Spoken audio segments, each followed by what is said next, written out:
As you know, we've got a whole regimen of things that you can and can't do when you're working or you're driving. I'm talking here about the use of medications. And one of the controversial changes that's happened, although the only reason it's controversial is because there are some in the community who, for their own argumentative reasons, will not differentiate between a medical prescription of marijuana and its recreational use. The two are entirely different. And by the way, CBD, which is regarded as medical marijuana that's often used for pain, doesn't have the active ingredient that gives you the alleged high that everybody says they get. But there have been calls by those in the legal fraternity as to whether or not, if you are prescribed medical marijuana, and normally it's for pain, and some of the pain you have to live with can be pretty awful, and you don't want to take a lot of this psychotropic stuff that basically sends you've got to button yourself to a couch and wait till you land, whereas CBD doesn't do that, but gives you pain relief. But it doesn't have the active ingredient that people seek to feel different. Otherwise, they wouldn't bother to take it. Let's talk to traffic lawyer and senior barrister Michael Woods. Michael, thanks for joining us today. Tell us the concern you've got about people prescribed medical marijuana, say, when they're driving. Yes, good morning, Leon. Good morning, listeners. It's always a difficult question between where the law sits and whether it keeps up with the times as we go along. And this is going to be a debate that I'm sure we will not hear the last of for quite a while. At the moment, my understanding is this, and there are three different areas where I can see that medical marijuana, as you've put it, might come into conflict with the law and as such. The first is, if a person is prescribed medical marijuana by their doctor and their GP, the first aspect of that is the question that you have raised. Does that medical marijuana actually contain THC? Now, I have no hesitation in saying that I understand the majority of the medical marijuana that is prescribed does not have THC. THC, if you like, is the psychoactive part of the drug. That is what they call the parent drug, and that is what the oral fluid analysis, the swabs that one puts in the mouth by the police, look for to detect. So ipso facto, if medical marijuana does not have THC in it, then I am not sure at this stage as to whether the oral swabs will even detect it, or whether the oral swab looks for the cannabinoid portion of that drug and will still identify it in that manner. Now, that's the first question that really needs to be answered by those with more knowledge about science than I've got in that regard. CBD, as you've called it, is cannabidiol. So it obviously doesn't have the active or psychoactive part of it. The second question I raise is, I understand there are a number of medical marijuana that does contain THC. Now, if I'm correct about that, then we are going to be left in a position where the law conflicts with the federal law, because if the federal law says a doctor can prescribe you medical marijuana that contains THC and you drive, then you will be committing an offence unless the government put in a defence to that. Can I make a suggestion here? We all know that there are medications, endone's a great example, Panadine Fort, there are painkillers now that you can be prescribed, which will really render you ineligible to drive because you'll fall foul of the law for the same reason. So wouldn't it then just be sensible that if you're prescribed a marijuana or derivative for pain, and there is a chance that there is an active ingredient, isn't really it up to the chemist to label what you've got, to warn you? Because, you buy a lot of these painkillers, Panadine Fort, there's a big sign that's slapped over the front. If you take this much, you are not recommended to drive or use heavy machinery. Matter then solved. So if you get picked up, you've really got no defence because you didn't follow the directions.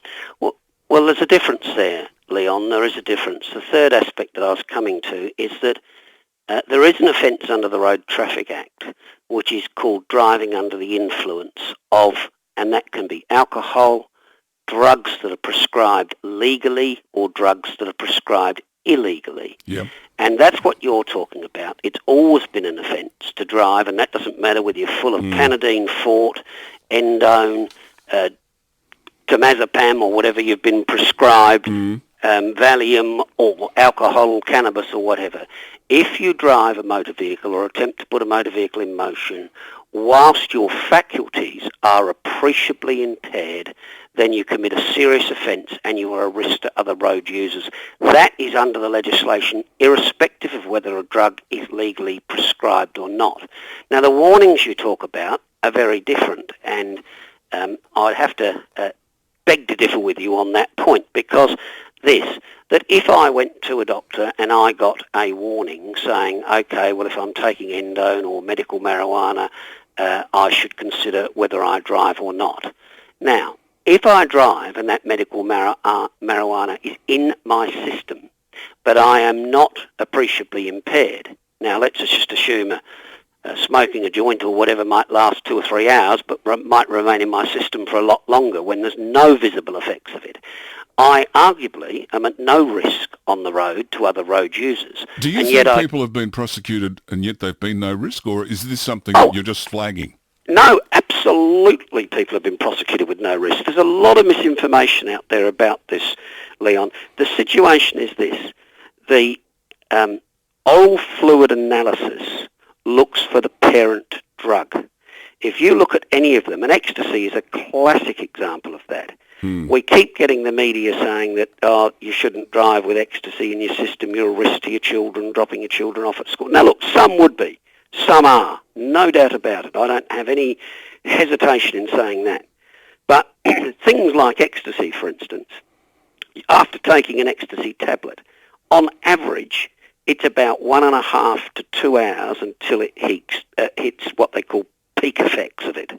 Now those effects, the bit that might impair your driving, impair your judgment, might last up to 4 hours and in some cases 6 hours. Now, I'll raise another issue, and I won't go into too much detail about that at the moment. There is so much misinformation about how long that drug will then show a positive reaction on an oral fluid analysis. Some say amphetamines and things like MDMA, which is ecstasy, can still show a positive result for up to 24 hours.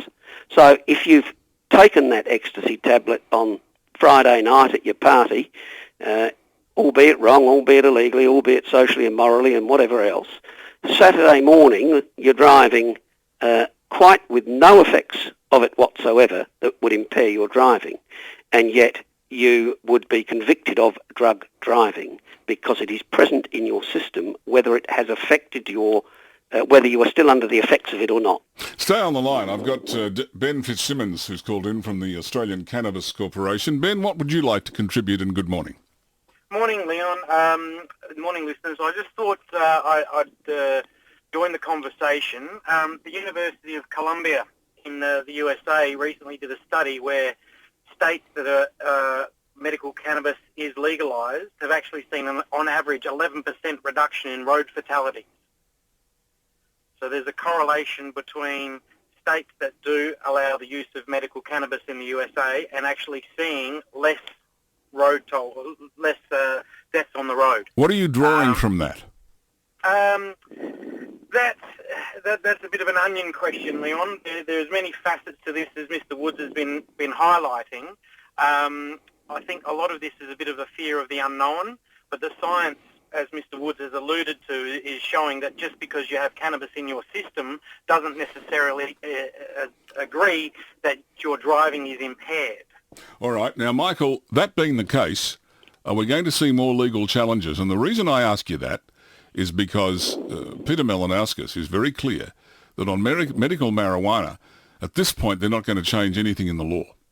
Yeah, well, I did notice his brief response the other day of go ask your doctor whether you should drive, but quite frankly, that misses the point, because if you're medically prescribed it and if it doesn't have the THC, as you're saying, or even if it does have the THC, and your doctor then says, well, if you're drowsy or if you're this, you shouldn't drive, and you say, no, well, I'm not drowsy and I'll drive, you still commit an offence.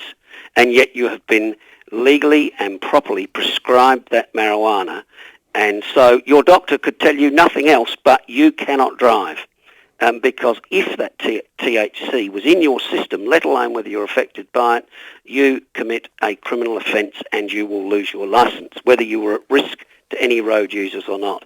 And look, I've got to say, with what Ben just followed up on, I won't go into it at the moment, but I'm aware of a report that will be released later, I understand, this year, a very, very comprehensive report that challenges a lot of the information that's been put out there about whether cannabis does increase or decrease road user risks.